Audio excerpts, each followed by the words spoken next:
Friends, let us keep in mind Jeremiah 33:3. Call to me, and I will answer you, and will tell you great and hidden things that you have not known. Hello, my brothers and sisters. I have something a little bit different today, but before we get into this, I just want you to take a breath.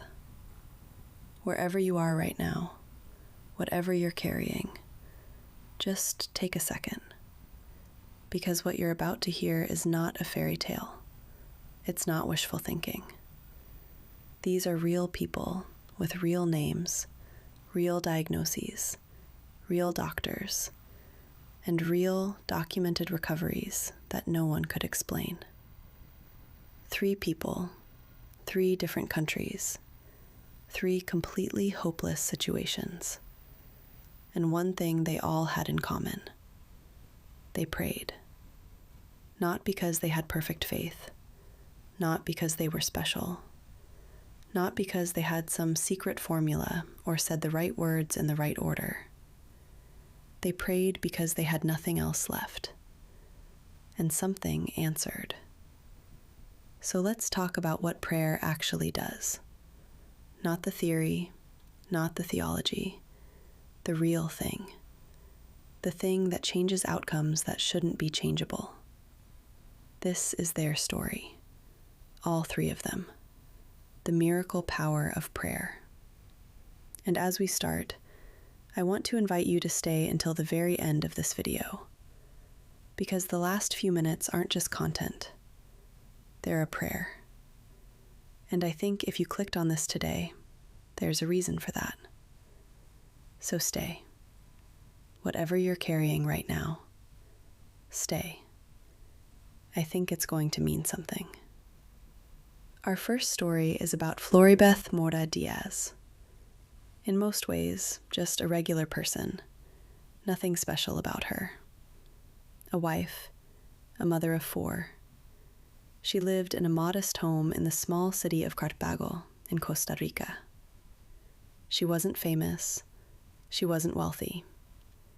She was the kind of woman who held her family together, the one who knew where everything was, who kept the house running, who made sure the kids were okay. 50 years old, and life was full. Busy, ordinary, beautiful in the way that quiet lives often are. Then the headaches started. But these were not normal headaches. The kind that won't quit. The kind that tell you something is very wrong. After a series of tests and scans, including a long, invasive procedure, her doctors delivered the news. Floribeth had a brain aneurysm, and not in a place where surgery was a real option. The location made it nearly impossible to operate. Even if she traveled abroad, to Mexico, to Cuba, the odds weren't good. Her doctors sent her home. Let that sink in for a second. They sent her home. She had, they told her, about a month to live. You know what Floribeth said her greatest concern was? Not dying. Her greatest fear was her children. What would happen to them? Who would take care of them? Whether they'd be okay without her. Her husband, Edwin, was trying to be strong, holding it together for the kids during the day and falling apart at night. They set up a small altar in the home. They prayed. They cried. They got through each day the only way they could, one at a time. Remember, Philippians 4:6 says, "Do not be anxious about anything, but in every situation, by prayer and petition, with thanksgiving, present your requests to God." Floribeth had always had a deep connection to Pope John Paul II. As a young woman, she'd been there when he visited Costa Rica. She'd seen him in person, and something about that encounter had stayed with her all her life. Someone gave her a magazine with his photograph on the cover. She took it. She held it. And she just talked to him. prayed to him, asked him to intercede on her behalf before God. She wasn't reading from a prayer book. She wasn't performing a ritual. She was a frightened woman holding a photograph and refusing, just refusing, to let go. The miracle. On May 1st, 2011, she watched John Paul II's beatification ceremony on television. She fell asleep in her chair. And in the night, she heard a voice, clear as anything, clear as a person standing right next to her. Rise. Do not be afraid. She woke up. She sat up. And her husband, Edwin, who was right there, nearly fell over. My love, what are you doing? She looked at him and said 3 words. I feel better. When she went for the follow-up MRI, her doctor went completely silent. Edwin was standing there, watching this man stare at the scans without saying a word, and he started to panic. What would the silence mean? Was it worse? But Floribeth, she just smiled. Her own neurologist looked at those scans and said, and this is a direct quote, "If I cannot explain it from a medical standpoint, something non-medical happened. I can believe it was a miracle." The aneurysm was gone. The verification. Here's what makes this story even more remarkable. The Vatican sent her secretly to a hospital in Rome, registered under a fake name so no one would know who she was. A team of doctors who had no idea about any miracle claims ran every test they could. They came back with the same conclusion: scientifically inexplicable. Life after. Floribeth went on to stand in St. Peter's Square in front of hundreds of thousands of people at the canonization of Pope John Paul II in 2014, the very man she'd prayed to. She's spent her life since then traveling and sharing her story, not as someone special, but as an ordinary woman who simply refused to stop praying. Our second story, Jean-Pierre Bély, the nurse who became the patient. Lourdes, France, 1987. His life. Jean-Pierre Bély spent his career as an anesthesia and intensive care nurse in France. He was someone who took care of people in their most critical moments. He understood medicine. He knew how the body worked and what it meant when it stopped working. The struggle. In 1972, when Jean-Pierre was in his 30s, he started noticing neurological problems. By 1984, he had a confirmed diagnosis: multiple sclerosis.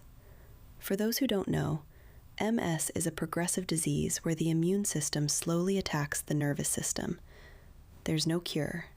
It doesn't get better. It gets worse. And for Jean-Pierre, it did. By 1987, the French government had classified him as 100% disabled. He was completely paralyzed, bedridden. He needed full-time care just to get through a day. The fear. As a nurse, Jean-Pierre knew exactly what was happening to his body. He couldn't pretend. He'd seen this trajectory in patients. Some people who went with him on pilgrimage that year genuinely weren't sure he'd survive the trip. The prayer. October 1987. Jean-Pierre was brought to Lourdes on a stretcher as part of the Rosary pilgrimage.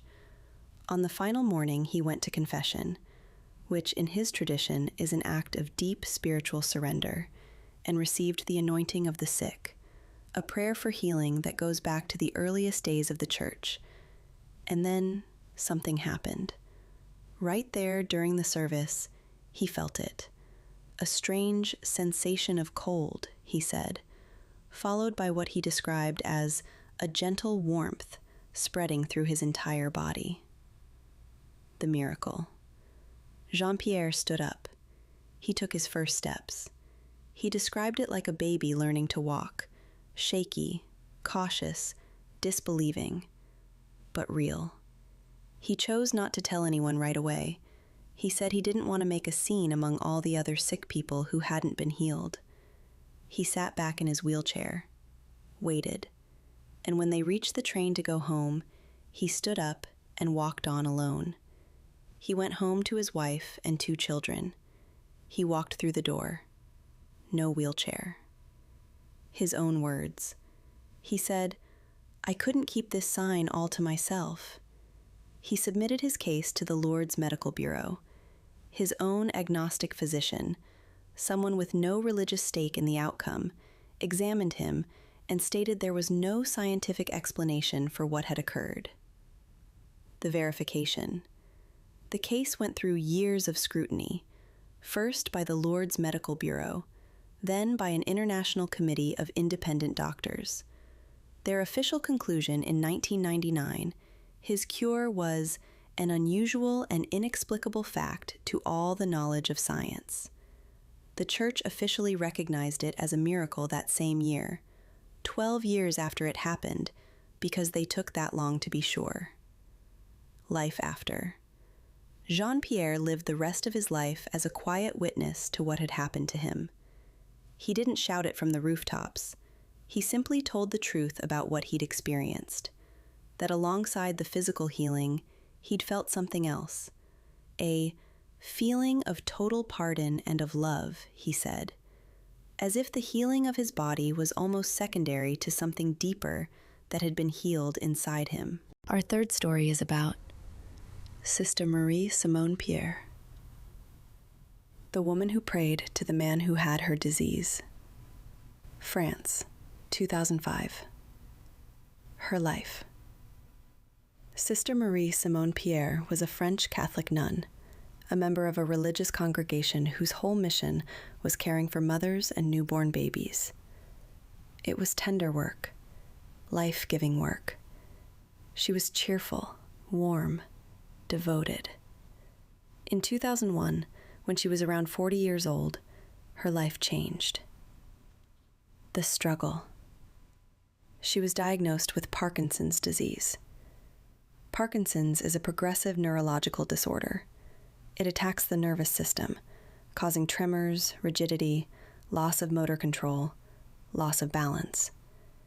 Like MS, it doesn't get better over time. It gets worse.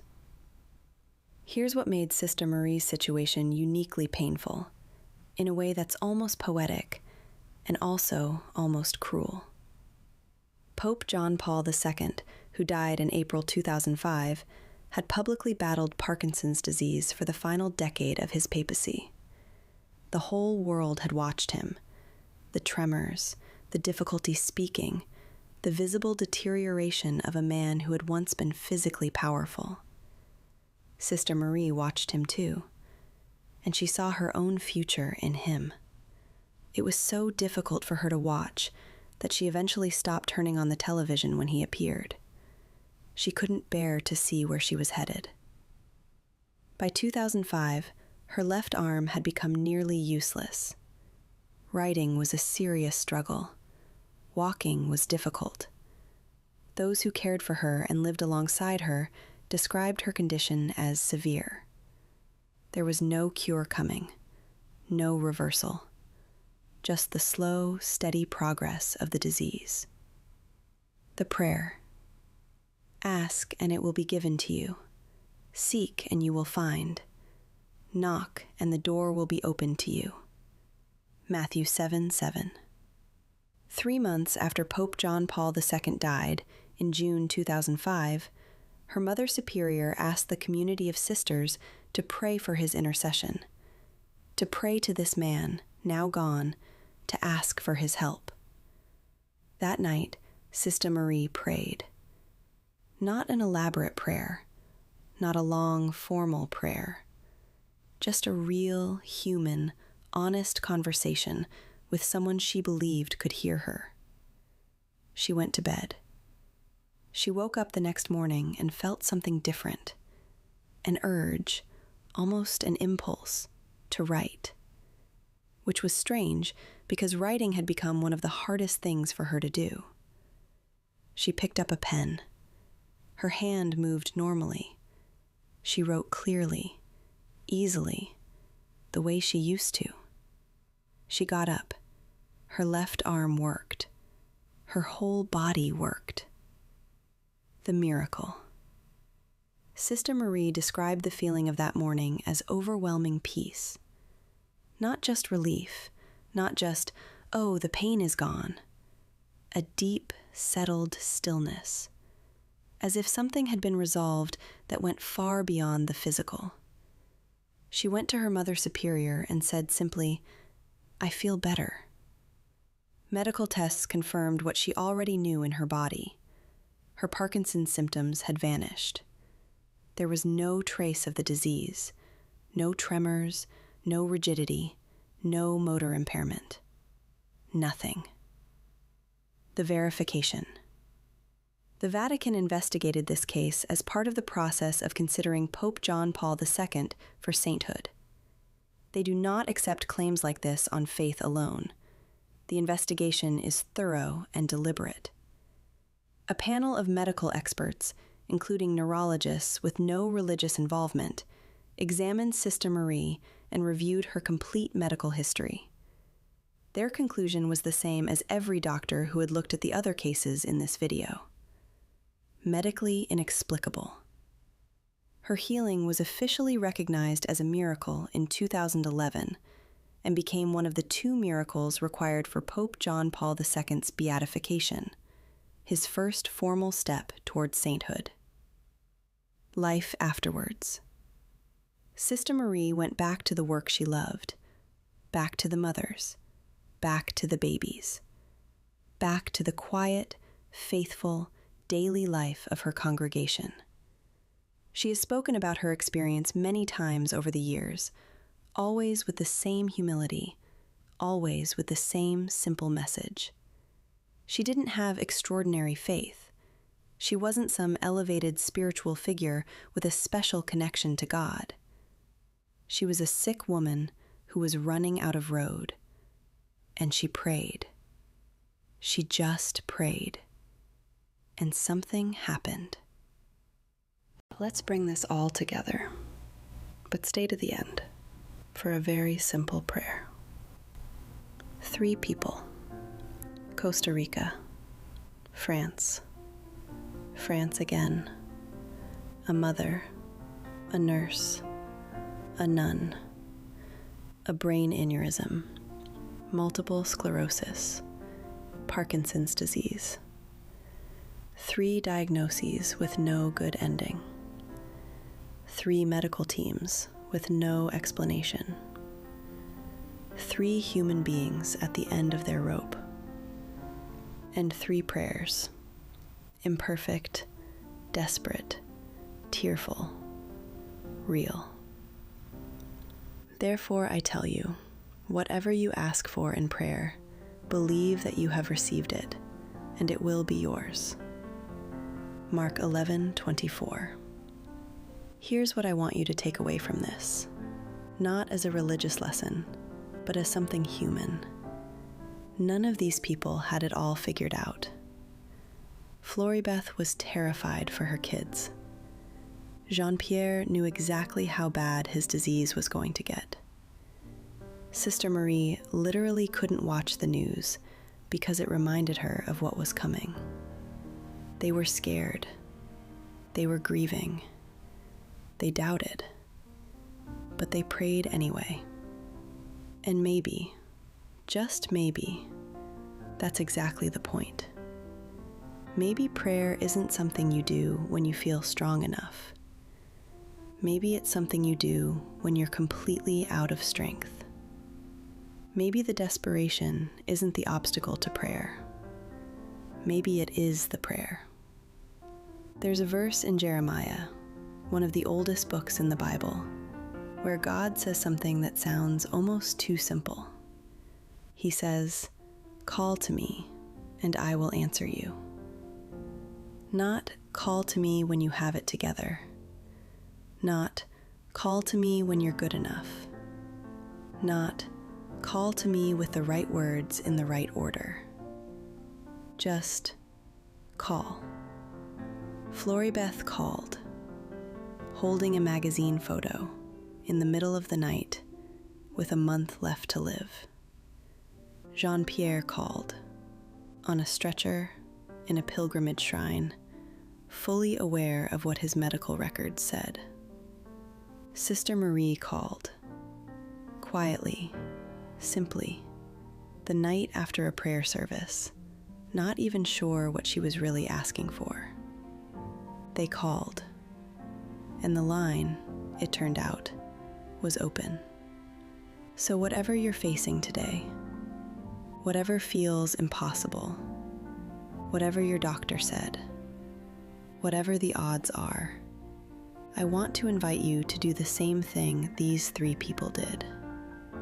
Pray. Not perfectly, not formally, not with some script. Just talk. Just ask. Just call. You don't need to have your life together first. You don't need to earn it. You just need to be willing to reach out. And then, trust what happens next. And now, friends, brothers and sisters, I hope you'll say this closing prayer with me. There are no perfect words here, just honest ones. God, I don't have this figured out. I'm carrying things that are too heavy. I'm facing things I can't fix on my own. And honestly, I don't even know if I'm praying right. But I'm here. I'm reaching out. I'm calling. Like Floribeth, who held on when there was nothing left to hold. Like Jean-Pierre, who surrendered when surrendering was the bravest thing he'd ever done. Like Sister Marie, who asked simply, quietly, and trusted that someone was listening. I'm asking you now. Not because I deserve it, but because you said to ask. Not because I've earned it, but because you said you'd answer. So here I am. Meet me here. Amen. P.S. Thank you so much for watching this. I hope you'll share it with someone who just might need a miracle. Bye for now.